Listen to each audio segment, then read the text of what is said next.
Hey, I'm Scott, and I'm an American in Bangkok. Today, I got a great question. Comes from a guy named Amar.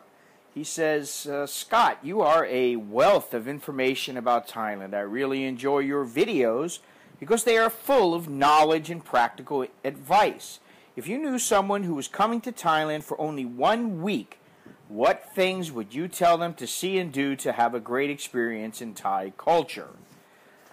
Like I said, this is a great question, and I had to think a little bit about it. I really would not want to come to Thailand for any less than about 2 weeks, just because it's a long flight and there's so much to see. So I'd say I may do something for a 2-week itinerary and a 1-month itinerary in a future podcast.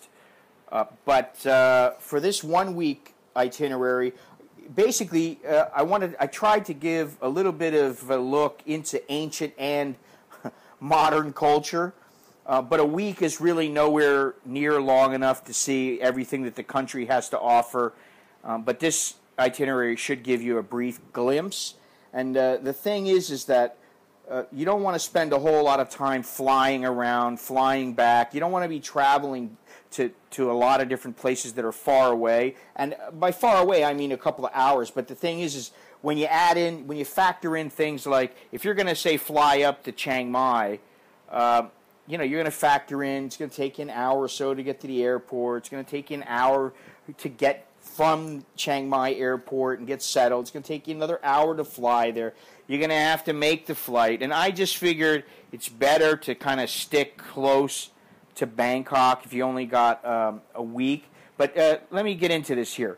All right, so assuming that you get into Bangkok, say Monday early morning or late morning, you have lunch at the Bayok Tower, and they got a great lunch there. You can go out. They have a circle, that a fenced-in circle around the top of the building, where you can go out and you can just look at the city, or you can take photos. You got to pay, which I find a little bit irritating, but it's still a great place to go. You can videotape, or you can photograph things, and or you can just take your cell phone up there and photograph things with your cell phone. That's probably a better idea. But you get a great view, and then you actually get a good view from where you eat, which is a couple floors down. They have a real nice lunch, but the thing with the lunch is there is a huge selection. I mean, you got like every kind of food that you can think of. You got sushi, you got pizza, you got Thai food, you got just all kinds of food. So, I mean, that you could kill a couple of hours there for lunch. And then you go back to your hotel and you prepare yourself and you go on a 2-hour Chao Phraya River dinner cruise. It's about $55-$60. There's a couple different companies that you can use. And the cruise will take you down the river from the Oriental and Peninsula Hotel past the Wat Po, the Wat Arun, which is the Temple of Dawn, the Grand Palace, the Wat Phra Kaew, that's the Emerald Buddha, the Royal Barges Museum, and the Wat Phra Atit. And then the boat takes a U-turn and just goes back in the same direction from where you came. But that's a nice evening. So like if you're with your woman, or you got a woman, you meet a woman here or whatever, it's a nice little trip for the evening. And it's a nice way to spend the evening, okay? I used to live down where the boats, right by the Chao Phraya River on Rama 8, and it's just a nice way to spend a couple of hours. Okay, so, of course you can go out, you can go to all the nightlife areas. You can go to Nana or Soy Cowboy or Rachada, or you can go to like Rivas at Sheraton Hotel, or Spazo, or the CM Square. You can go to Hard Rock or wherever you want to go. If you want to go out at night, obviously you can do that afterwards. But I'm just going to say, because you're doing quite a few things, I don't know how much energy some of you have. The older people might not have as much. I don't know. But anyway, the next day, I would recommend going to Samut Prakan, and you go to the ancient city. It'll cost adults 700 baht to get in, and it's like a gateway to Thailand's cultural heritage. It's a huge piece of land. It's 600 rai piece of land that's full of copies and artifacts from prehistoric times to the 25th Buddhist era in Thailand. So it gives you a look back at the structures and the things that were used in the past in Thailand and what Thailand looked like. It's fantastic. I really like the place a lot. I've been there a couple of times with my wife and my children, and it's a great way to spend the day. I highly recommend it. For the money, it's a great value. I don't remember how much it is to get into like the crocodile farm, which is a great place to go like once. I don't know what the cost is, but let me tell you, for 700 baht, it's a good deal. And like I said, I recommend it. Now, you come back, you get all showered up and everything, and maybe you have a little bite to eat in the hotel or next door or whatever. And then you go to Lumpini Stadium to take in some Muay Thai.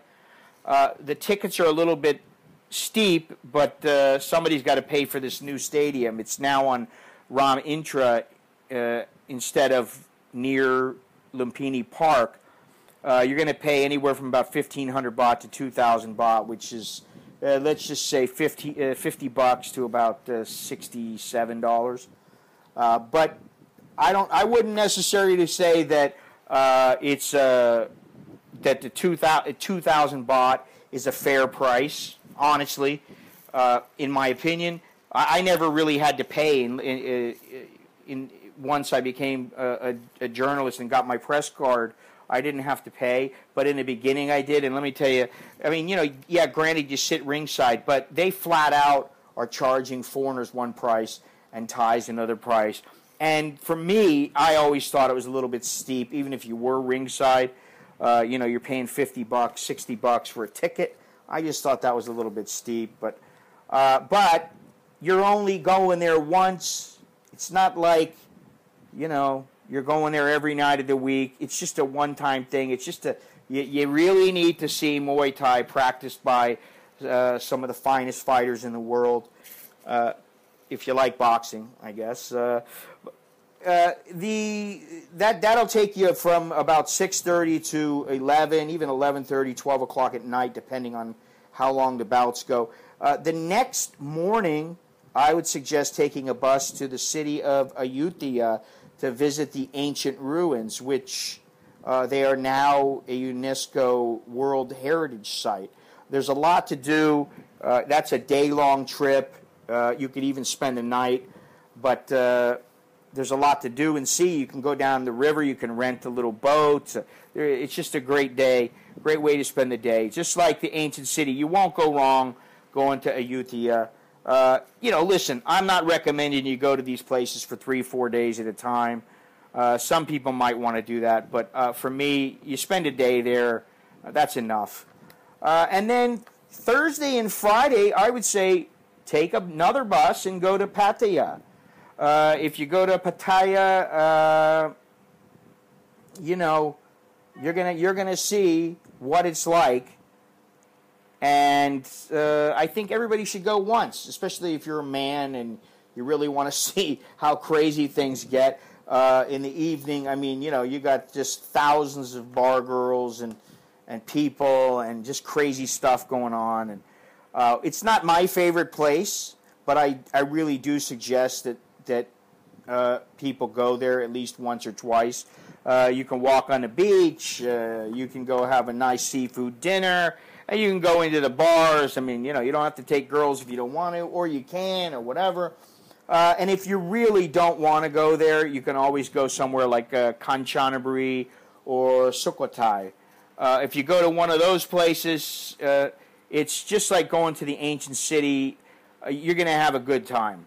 I mean, Kanchanaburi is where the Death Railway is and or was, and the bridge over the River Kwai, and Sukhothai was the first capital of Thailand. So those are two other places that you can go.